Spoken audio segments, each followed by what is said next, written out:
football বিশ্বকাপত জিলিকিল এজন পাঞ্জাবী সৰপ্ৰীত সিঙৰ দুৰ্দান্ত অভিষেক ফুটবল বিশ্বকাপত ইৰাণৰ বিৰুদ্ধে নিউজিলেণ্ডৰ ড্ৰত অনবদ্য ভূমিকা ভাৰতীয় মূলৰ সৰপ্ৰীত সিঙৰ ভাৰতীয়ই ফুটবল খেলিব নাজানে ভাৰতীয়ৰ জিন বেয়া ডিএনএ বেয়া সৰপ্ৰীত সিঙে যেন সেই ধাৰণাক জনালে তীব্ৰ প্ৰত্যাহ্বান ভাৰতীয় জিন লৈয়ে সৰপ্ৰীত সিঙে নিউজিলেণ্ডৰ হৈ অভিষেক ঘটোৱাই নহয়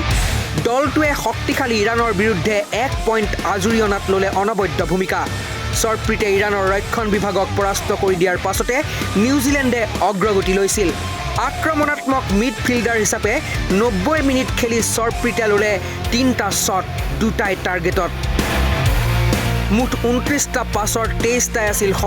সফলতাৰ হাৰ 80% টেকল জিকিছিল এটা নকলেও হ'ব ইৰাণৰ দৰে শাৰীৰিক আৰু দলীয়ভাৱে অতি সবল দলৰ বিৰুদ্ধে নিজৰ পজিশ্যনত সৰপ্ৰীতে খেলিছিল অভাৱনীয় খেল এতিয়া আহোঁ সৰপ্ৰীতৰ ডিএনএৰ কথালৈ তেওঁৰ পিতৃ মাতৃৰ শিপা আছে পঞ্জাৱৰ জলন্ধৰত উন্নত জীৱন আৰু অধিক সুযোগৰ সন্ধানত তেওঁলোক 90ৰ দশকত নিউজিলেণ্ডলৈ প্ৰব্ৰজন কৰিছিল অকলেণ্ডত জন্ম আৰু ডাঙৰ দীঘল হ'লেও সৰপ্ৰীতৰ ঘৰত পাঞ্জাবী সংস্কৃতি ভাষা আৰু পৰম্পৰাৰ প্ৰভাৱ সদায় অটুট আছিল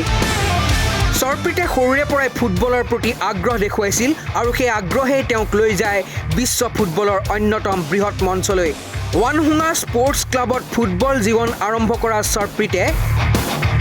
পিছত ৱেলিংটন ফিনিক্স একাডেমীত যোগ দিয়ে যুৱ পৰ্যায়তে অসাধাৰণ প্ৰতিভাৰ স্বাক্ষৰ ৰাখি তেওঁ নিউজিলেণ্ড ফুটবলৰ অন্যতম উজ্জ্বল তাৰকা হিচাপে আত্মপ্ৰকাশ কৰে 2018 চনত নিউজিলেণ্ডৰ জ্যেষ্ঠ ৰাষ্ট্ৰীয় দলত অভিষেক ঘটোৱা সৰপ্ৰীতৰ কেৰিয়াৰত আটাইতকৈ ডাঙৰ অধ্যায় আহে 2019 চনত পোলেণ্ডত অনুষ্ঠিত ফিফা অনূৰ্ধ্ব 20 বিশ্বকাপত দৃষ্টিনন্দন প্ৰদৰ্শনৰ পাছত জাৰ্মানীৰ বিশ্ববিখ্যাত ক্লাব বেয়াৰ্ণ মিউনিখে তেওঁক চুক্তিবদ্ধ কৰে বেয়াৰ্ণ মিউনিখৰ সৈতে চুক্তিবদ্ধ হোৱা প্ৰথম নিউজিলেণ্ডৰ খেলুৱৈ হিচাপেও তেওঁ পৰিগণিত হয় ইউৰোপীয় ফুটবলত আঘাত আৰু কঠিন প্ৰতিযোগিতাৰ মাজতো তেওঁ নিজৰ যুঁজ অব্যাহত ৰাখে জাৰ্মানীৰ বিভিন্ন ক্লাবত খেলি অভিজ্ঞতা সঞ্চয় কৰাৰ লগতে নিয়মীয়াকৈ নিউজিলেণ্ডৰ ৰাষ্ট্ৰীয় দলৰ অংশ হৈ থাকে আৰু এতিয়া সেই দীঘলীয়া পৰিশ্ৰমৰ ফলস্বৰূপে সৰপ্ৰীত সিঙে পূৰণ কৰিছে আন এক ডাঙৰ সপোন ইৰাণৰ বিপক্ষে নিউজিলেণ্ডৰ প্ৰথম গ্ৰুপ মেচত খেলি তেওঁ ইতিমধ্যে সম্পন্ন কৰিছে নিজৰ ফিফা বিশ্বকাপ অভিষেক আৰু প্ৰমাণ কৰিছে সমস্যা ভাৰতীয় ফুটবলৰ জিন ডিএনএ বা প্ৰতিভাত নাই ক'ত আছে 2026ৰ বিশ্বকাপ আমাৰ খেলা নহ'ল আমাৰ লক্ষ্য থাকিব লাগিছিল ক'ত পৰৱৰ্তী বিশ্বকাপত কিন্তু বিশ্বকাপ ফুটবলৰ বাবে যোগ্যতা আহৰণ কৰিব লাগিব কঠিন প্ৰতিযোগিতাৰ মাজেৰে 2030ৰ বিশ্বকাপৰ কোৱালিফিকেশ্যন ৰাউণ্ড আৰম্ভ হ'ব 2027ৰ অক্টোবৰত প্ৰস্তুতিৰ সময় সমাগত আমি গম পাওঁনে নাপাওঁ আমি আকৌ 4 বছৰৰ পাছতহে সাৰ পাম তেতিয়াহে প্ৰশ্ন কৰিম আমি কিয় নাই সমস্যা তাতেই